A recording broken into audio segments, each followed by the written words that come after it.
Come on, let's do it. Friday evening, just walking in. Haven't even changed yet, obviously. I'm just getting home from work. I want to talk about lettuce. So let's head out and I'll show you 3 different stages of lettuce at this point.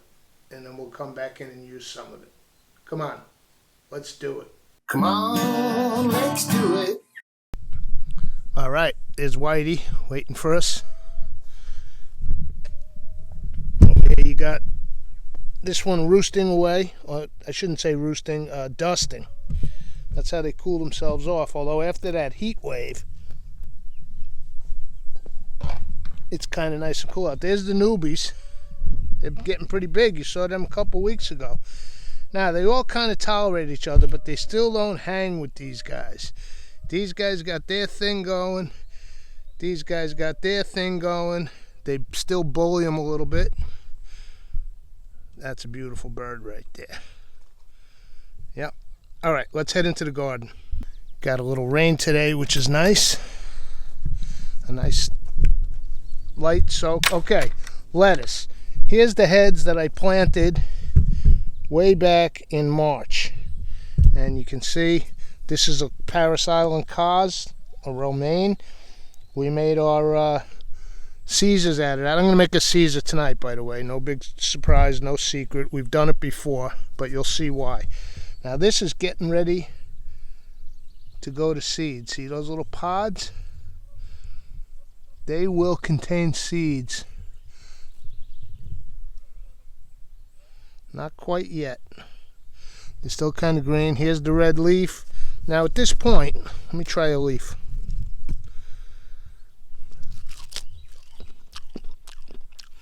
It's getting a little bitter. It's still quite edible. I can make a salad out of that.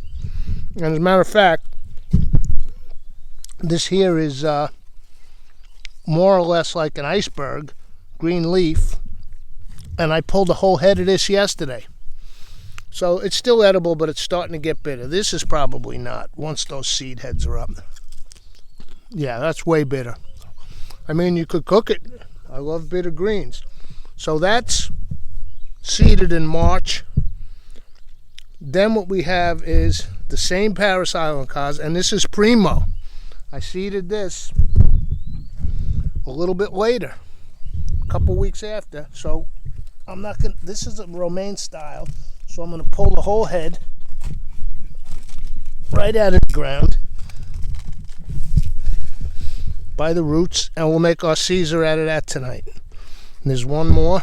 I'll gather all these leaves, we'll clean them up, because it's starting to get hot now, so those won't last as long in the ground. Then over here, we've got much younger heads. These were seeded in with the tomatoes just a few weeks ago, and you can see them popping up.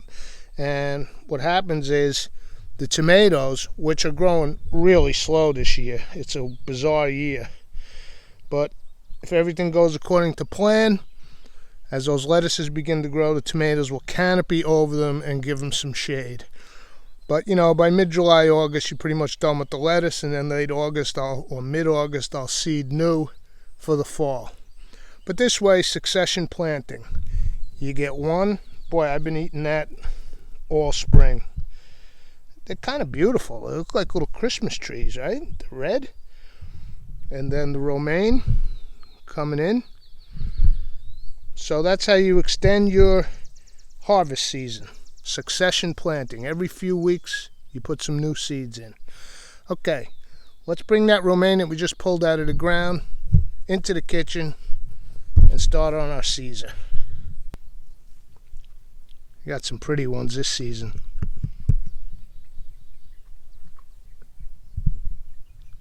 Nice pastel green eggs. Coming soon. Well, soon, maybe September. Dusting away by the apple tree.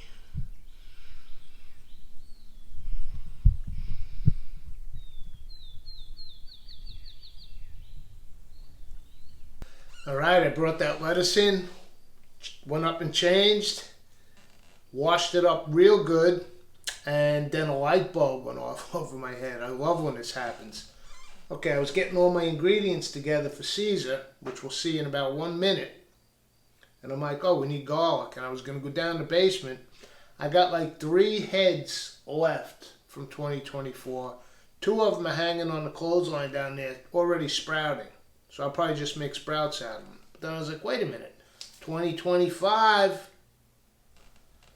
Now, it's still not, I can tell by this, I still want to go another week, maybe 2 weeks, but they're getting nice size, right?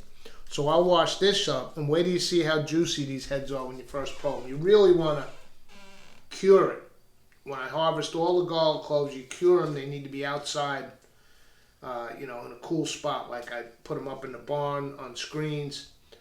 But you can use it right out of the ground. It's incredible, juicy. We'll have a look. I'm going to clean this up. The lettuce is cleaned. I'll see y'all at the marble.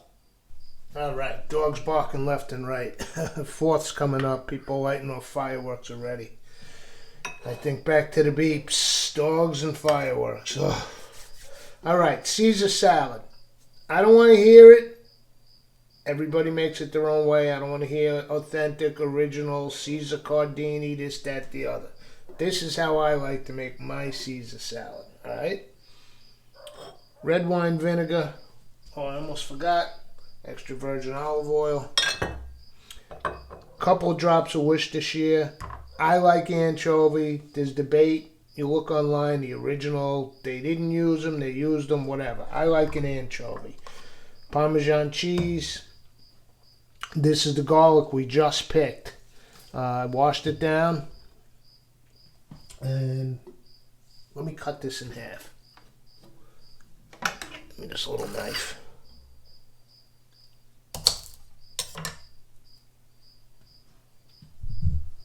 Look at that.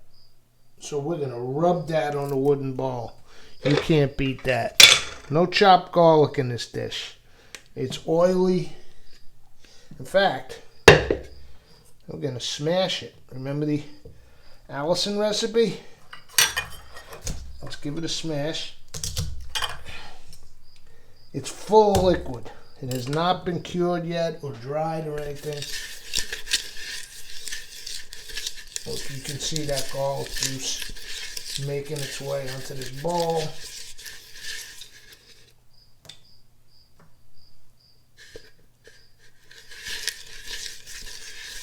Oh, the fragrance, even from up here where I am, is unbelievable. I'm going to get all those oils coating my bowl. All right, now,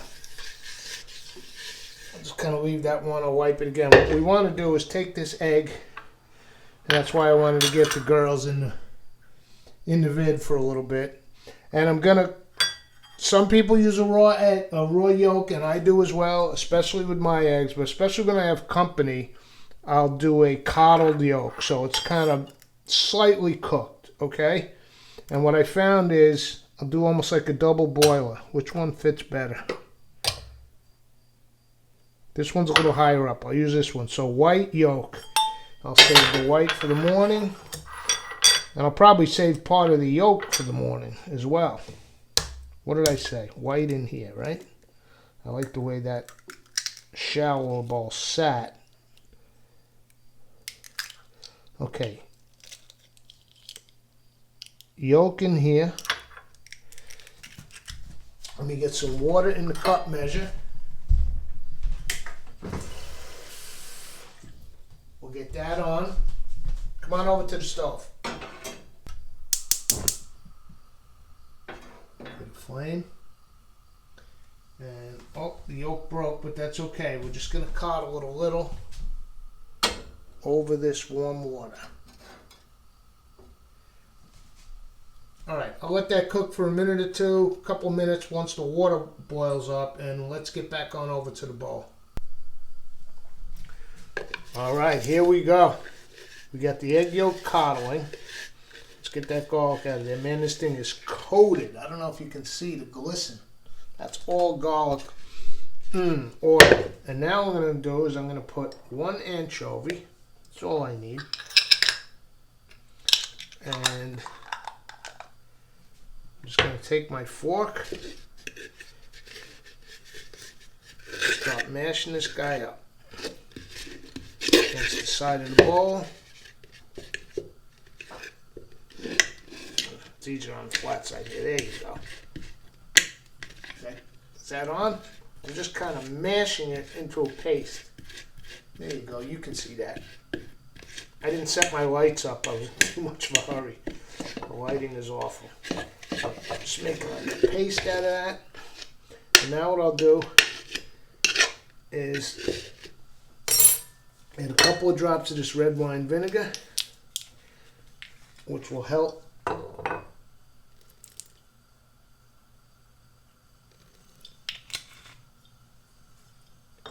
to liquefy down this anchovy. Now we got a little liquid with it. Oh, it smells incredible. Look, the anchovy is basically disappearing into the vinegar. Ooh.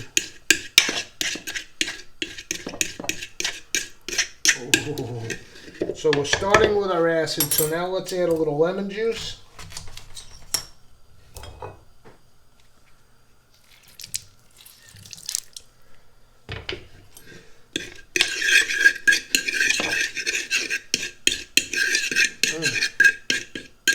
At this point, I am going to put a pinch of salt.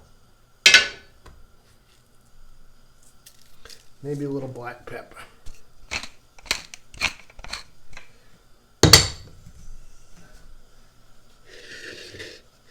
That shadow. All right, the egg, I believe, is coddled. So it's not raw, it's not cooked.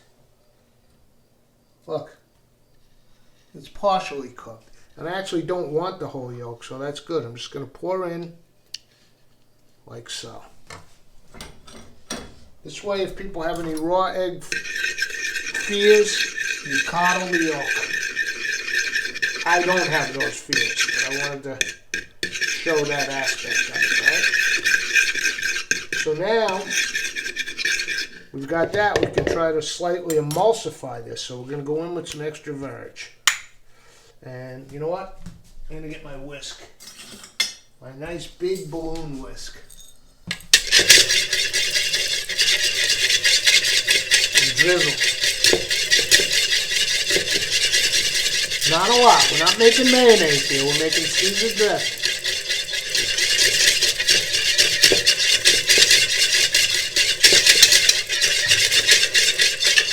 One more hit.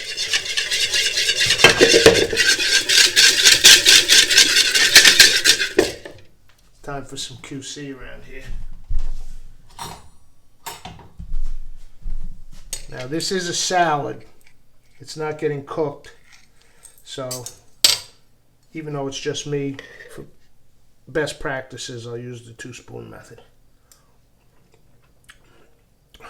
I hit it. I hit the balance. First time. Sometimes I'll use Dijon mustard, but no. Nailed it. Because we have not even added our sweetener, the Parmigiano. Actually, this might be Grana, but any good Grana Padano, really it should be Parmigiano Reggiano.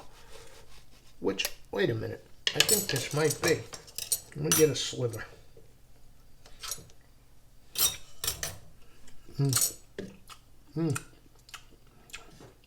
No. That's Grana Padano, but it's good. All right. Now,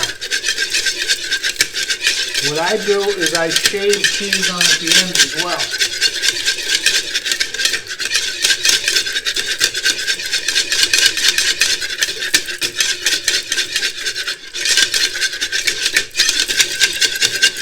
I think that's our dressing.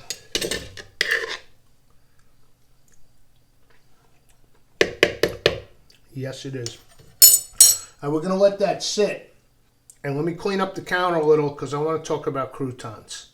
Wait a second. I said I nailed it? My taste buds are not up to snuff. There we go. Sometimes I'll even do, well, remember we bought Tabasco? I'm going 2 drops of that.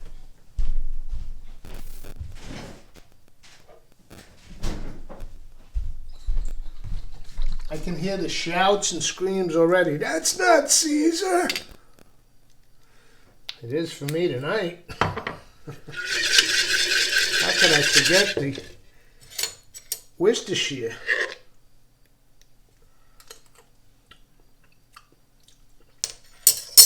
That's it. Cleanup time. Okay, that shadow was bugging me, so I got one of the lamps out. Hopefully it's a little bit better. So there's that dressing. I washed and dried all that Paris Cars that we picked earlier, and I chose what I thought were the choicest leaves, and I go whole. I don't know, I've been reading all kinds of stuff. Apparently, supposedly, that guy Caesar Cardini or whatever, it was, the original concoction was, he was short on ingredients and had to whip something up.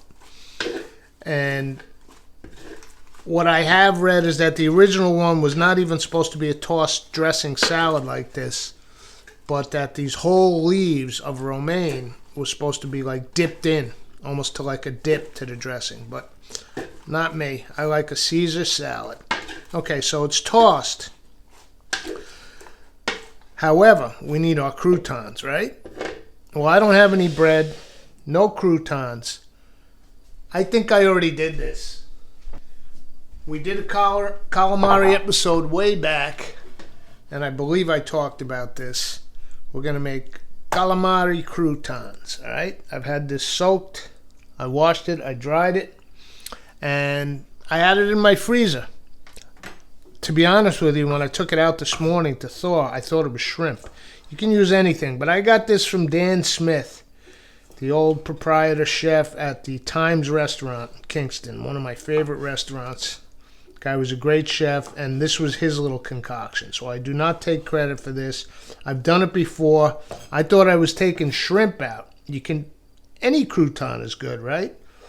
I mean, now these Caesar salads at these places with like a whole grilled chicken breast, that's not Caesar to me. I'm sorry. Salmon, no. It's a salad. You want that? Get an entree. Okay, that's a lot of croutons for a salad, but I'm not complaining. However, let me say this. I've fried calamari probably half dozen times on this show over the years. I've fried everything. Vegetables, meats, you name it. So, we're going to skip that. I'm going to fry off the calamari. It's my standard mixture. I don't like a wet batter with squid. This is white flour, bread, King Arthur bread, cornstarch, white cornmeal, and salt.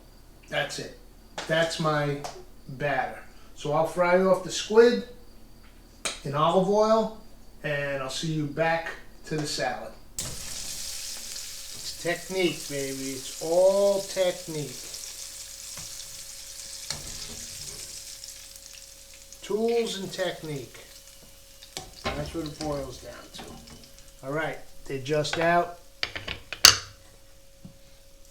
Remember, the salt's going to melt. I know they're not browny and golden. They kind of got a whitish, but that's that mix with the white cornmeal. These are perfect. So let's take our Caesar salad. I'm just going to go with a little black pepper. We tossed it with the dressing. We'll toss it one more time.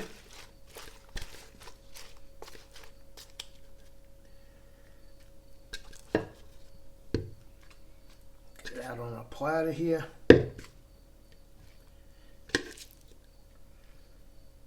Now, what I like to do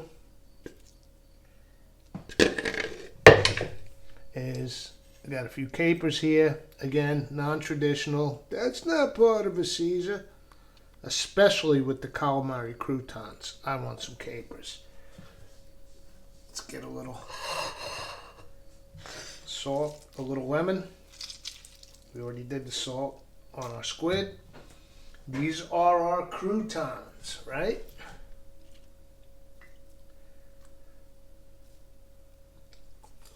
Quality control. fried to perfection. Oh yeah. That hasn't even touched the dressing yet. And last but not least, a few more shavings of the Parmesan. In this case, Grana Padano. Which is fine. Use this or Parmigiano Reggiano, a cow's milk cheese. Do not use Pecorino or Locatelli. Those are sheep's cheeses. Those have their uses, but not on a Caesar, in my opinion. All right, I'm digging in. Fresh picked Paris Cobb. By the way, I didn't lie to you guys, but I gave you misinformation out in the garden. I said this was seeded second after that first batch that was going to seed. No, I never seeded this. This is volunteer. These just popped up by the gate. Let's give it a go.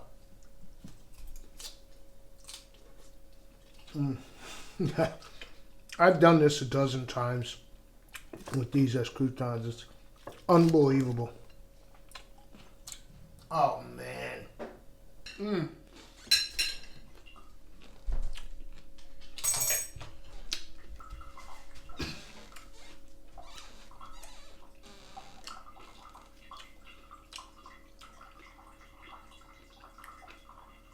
Kind of speechless. This is the prime pick of this lettuce. I can tell by when it gets to what size, how the leaves look. They're tight, they're standing up. Absolutely delicious. I'll see you all for the next episode. Come on, let's do it. Comfy down there? How's that dirt?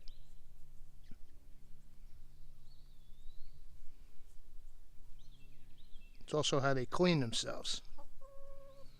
All right, Shmig, we're heading into the kitchen. We'll see you later.